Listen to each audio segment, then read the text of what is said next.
যদি শিরিকের কোনো গন্ধ না লাগে, যদি পরিপূর্ণ মুমিন হয়ে জীবনটা পার করতে পারে, তার মরণের সময় যখন আসবে, আমি আল্লাহ রাব্বুল আলামিন তার জন্য রহমতের ফেরেশতা পাঠাবো।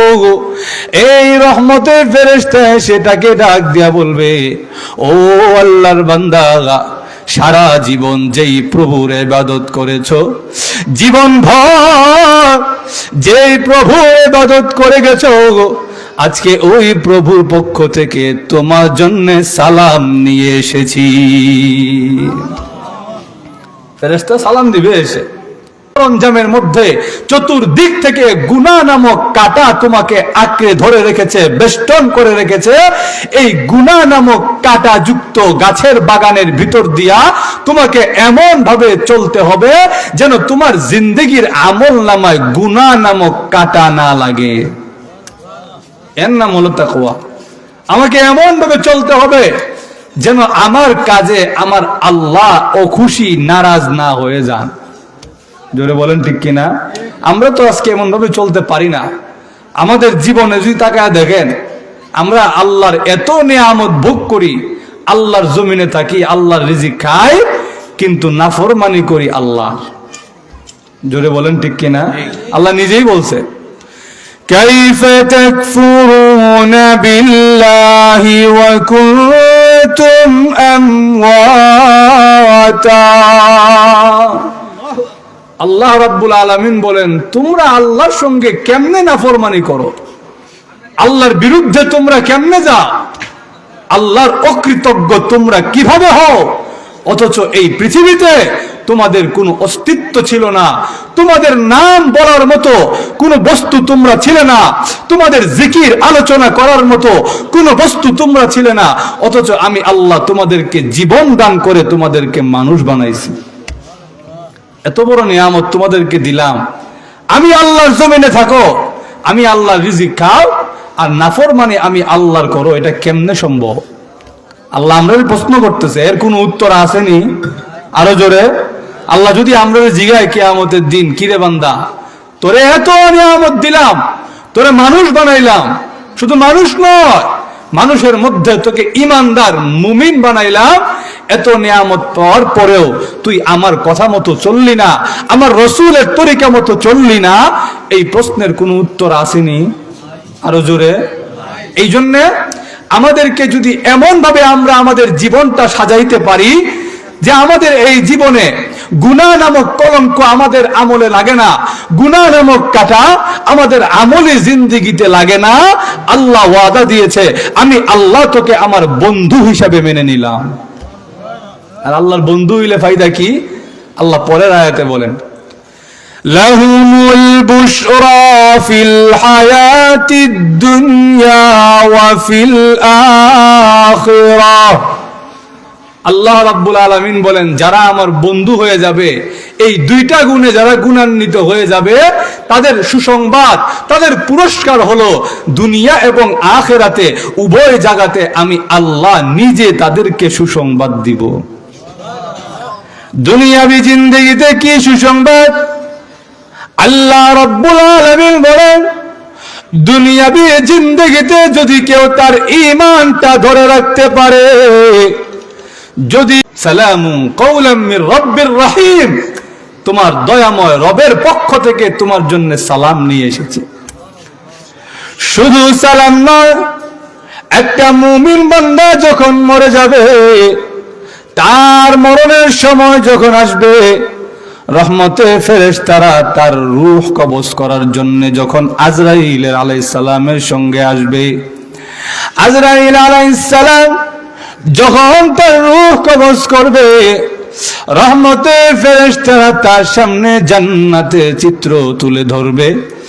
জান্নাতের চিত্র দেখার পরে ওই রহমতের ফেরেশতারা বান্দা যখন জান্নাতের দিকে তাকিয়ে থাকবে, রহমতের ফেরেশতারা বান্দাকে ডাক দিয়া বলবে, আয় রে বান্দা, ইয়া আইয়াতুহান নাফসুল মুতমাইন্না, ইরজিই ইলা রাব্বিকি রাদিয়াতাম মারদিয়া।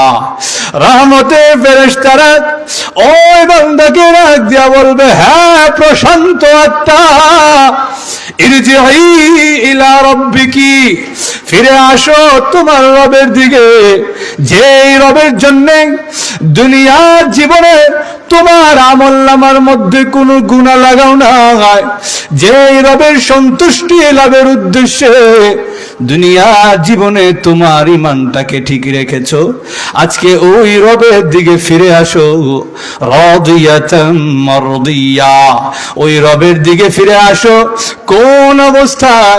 তুমিও তোমার রবের প্রতি সন্তুষ্ট, আর তোমার রবও তোমার প্রতি সন্তুষ্ট।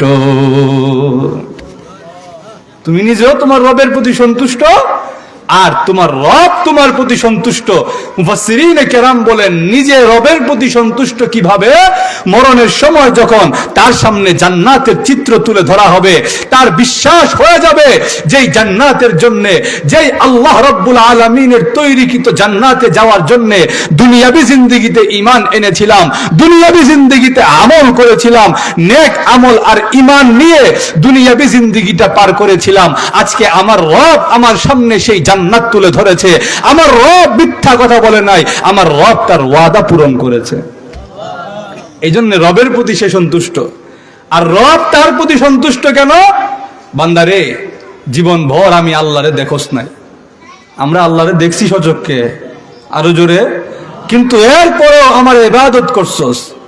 আমার রাসূল তোকে যে তরিকা দেখায় গেছে সেই তরিকা মতো চলছস, আমার সঙ্গে শিরিক করস নাই, আমি আল্লাহকে এক মেনে আমি আল্লাহর ইবাদত করছস। এই জন্য আজকে মরণের সময় আমি আল্লাহ ওয়াদা দিলাম, আমি আল্লাহ ঘোষণা দিলাম, আমি আল্লাহ তোর প্রতি সন্তুষ্ট হয়ে গেছি। এইবার ফেরেশতারা ডাক দেয়া বলবে, হ্যাঁ বান্দা শুনো, আল্লাহ রাব্বুল আলামিন তোমাকে এবার আসল সুসংবাদ দিচ্ছে। ফাদখুলি ফি ইবাদি ওয়াদখুলি জান্নাতি। ফেরেশতারা ডাক দিয়ে বলবে, হ্যাঁ আল্লাহর বান্দা, আল্লাহ রাব্বুল আলামিন তোমাকে সুসংবাদ দেয়, তাড়াতাড়ি তুমি আল্লাহর বান্দাদের অন্তর্ভুক্ত হয়ে যাও, আর ওই দেখা যায় জান্নাত, তাড়াতাড়ি চলে আসো, আল্লাহ রাব্বুল আলামিন তোমাকে জান্নাতে প্রবেশ করাবে। শেষ আমাদের সফলতা, আমাদের জিন্দেগির সার্থকতা শেষ কোথায়? যদি আমরা জান্নাতে যেতে পারি।